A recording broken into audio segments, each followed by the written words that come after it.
Mayong buntagong mga igsoon, nasagtan nga takon sa kabuntagon, nga nakahimo na usab kita sa pagbangon ng kabuntagon, nakahimo na kita sa pagpasalamat, padayon sa atong buhi nga Diyos, tuwa sa langit, nga mo'y tagya sa atong mga kinabuhi.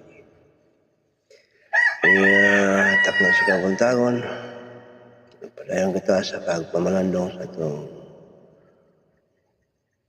pulong sa atong Diyos na nasulatin sa balaan. Kasulatan is makita na to sa Efeso Kapitulo 4 versikulo 26 itong patanunghugan na gingon. So, og ayaw ninyo hatagi higayon ang yawa.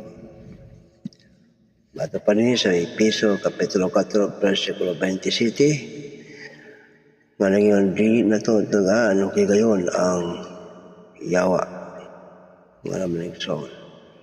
Unsa nga pamaagi nga ang yawa atong matagaan o higayon. Kining mga butang nga kasupak sa balaod sa Ginoo nga atong ipanghimo mo kini ang paghatag nato higayon sa yawa. Kini paglantaw sa mga tan-awon nga gimugna sa yawa kung ato kining lantawon mitagaan nato higayon ang yawa. Kini pagsupak nato sa balaod sa Ginoo itagaan nato higayon ang yawa. Kundi makahimo siya pagpintal kanato. No? Ato bang mahuna-huna igsoon nga sa diha nga gitintal si Iba sa maong bitin masamaong yawa kung wala gid siya maminaw sa mga ulog-ulog sa yawa o sa bitin dili gid siya makakaon sa maong pagkaon nga gidili sa Dios.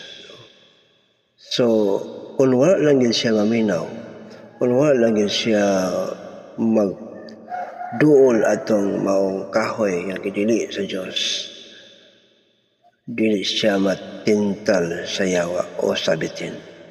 Ang punto igsoon, dili kita moduol, dili kita maminaw niya ng mga lipat-lipat nga gimugna sa yawa. Mayong buntag o dalay ko ng Diyos sa walay katapusan.